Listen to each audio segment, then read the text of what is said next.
Ladies and gentlemen, we welcome you with open arms here to League Unlock. My name is Eric, and I will be your gracious host for the events to follow. And those events are some LCK action as Week 7 gets underway. And there were some doozies on the docket out in Korea. Obviously, the playoff race is heating up in a massive way with 7 teams very much in contention for that top 5 finish, which are the only teams that get through to playoffs. SKT and Gen.G, both the longest win streaks at 5 and 4 series respectively. Coming into Week 7, well, they got to match up, which means somebody's win streak was coming to an end. And obviously SKT, 5 series in a row, 5 clean 2-0 sweeps in a row, and they were against the bottom tier teams, save for Gen.G, but that was before Gen.G was actually playing well. So this is the first real test for SKT in 2019 summer, and we know Gen.G has been slaying giants left, right, and center. And game 1 in this matchup, it was the lineup we've been seeing most frequently from SKT with effort in at support. And we get Faker's Nico in the mid lane and the Sona Tahm Kench for Gen.G, Ruler in the bottom lane. And it's just Clid doing Clid things, grabbing first blood in that mid lane for Faker. That's just all he does for SKT is run the early game. And this early game dive, that is 5 people for SKT diving the Sona and Tahm Kench, 2 of the hardest champions to dive, by the way. And then the rest of Gen.G are all starting to pool in, and all of a sudden we've got 9 people in the bottom lane. And yes, that's still turret plating, so yes, the turrets do quite a bit of damage. This is getting a little bit messy, but SKT aren't done. They want to clean up the rest of this dive. That's 2 devours that Tahm Kench did. The fight lasted so long, and Ruler even respawned and TP'd behind because this fight was still going on.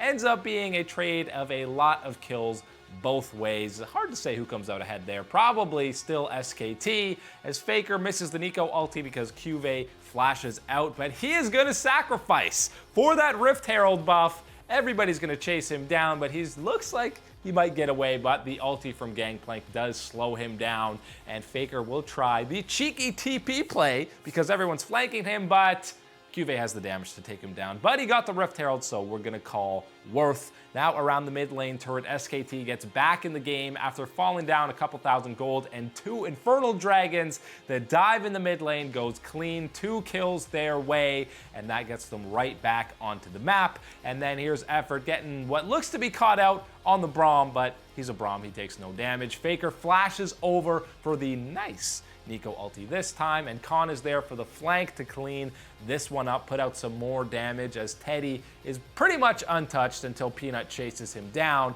But the fight does look like it's going well for SKT, as that's actually Faker that Peanut cleans up on the side, and Cuvée goes grab another kill because Khan goes in a little bit too deep. No one's there with him, but then Cuvée returns the favor. He gets cleaned up as well. These fights lasted an eternity for both of these squads. And check out the flank here from Faker. A sick 3-man ulti that does absolutely no damage. And the shielding, the Tahm Kench, the Sona, too much in the late game for this fight. It looks like a great engage for SKT, but they get completely destroyed. 3 members go down, and yes, that results in a Baron for Gen.G with a triple Infernal Dragon, but somehow Cuvée is wandering around in the jungle by himself. SKT catches him out, and then 5v4 advantage. They just run it down mid. Doesn't matter that you got the Baron buff. They take down the turret, and they're looking for more. They want some blood in this one,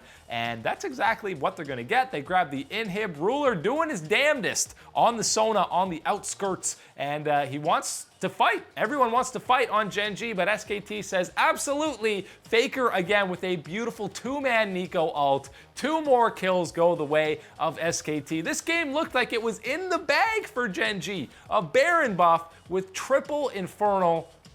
You should be closing this game out 9 times out of 10. 1 misplay of Cuvée getting caught out, and that's all the window that SKT needs to steal game 1 from Gen.G and keep that win streak alive for them now. 11 games in a row as we head into game 2. And you might say the issue was, wow, Sona Tahm Kench didn't actually work, but really it did work for them, and they were winning a lot of the late game fights for it.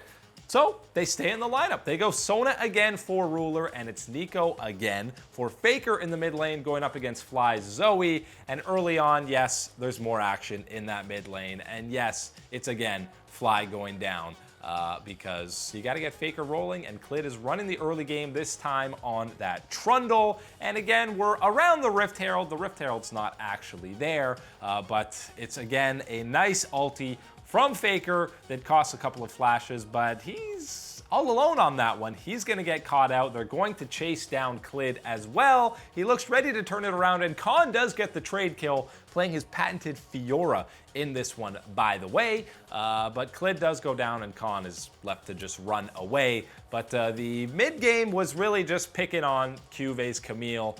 It's Faker who starts the engage, and then it's the rest of the crew showing up. The flash is there, but the nice prediction on the Braum ulti for effort. That's one kill going down to Cuve, and then again, it's Faker chasing him down, and he's going to get killed because that's what everyone wants to do. They want to slow down the Camille so that he cannot get fed or really do anything, and that was the case. 3 oceans for SKT. Even though they didn't have Sona, it felt like they did with all the disgusting regen, and then the Ezreal or Teddy and the rest of SKT really just collapse onto Gen.G. No chance in that fight. 2 kills go their way. Then they grab the Baron buff. Very different game than that first one. This one was all SKT and Gen.G.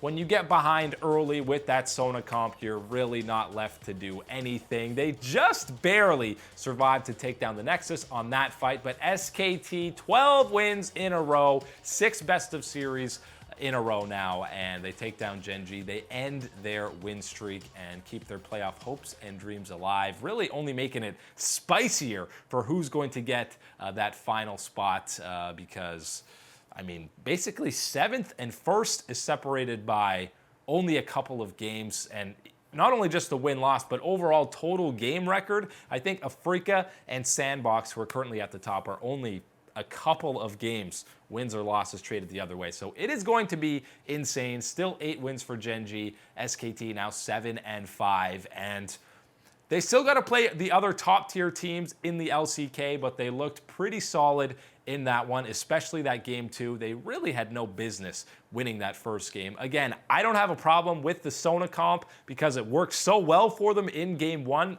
They should have won it, so no problem with them going at it again, but SKT obviously countered it and just destroyed in the early game. Gen.G really rolled over, had no chance to get anything done in game 2.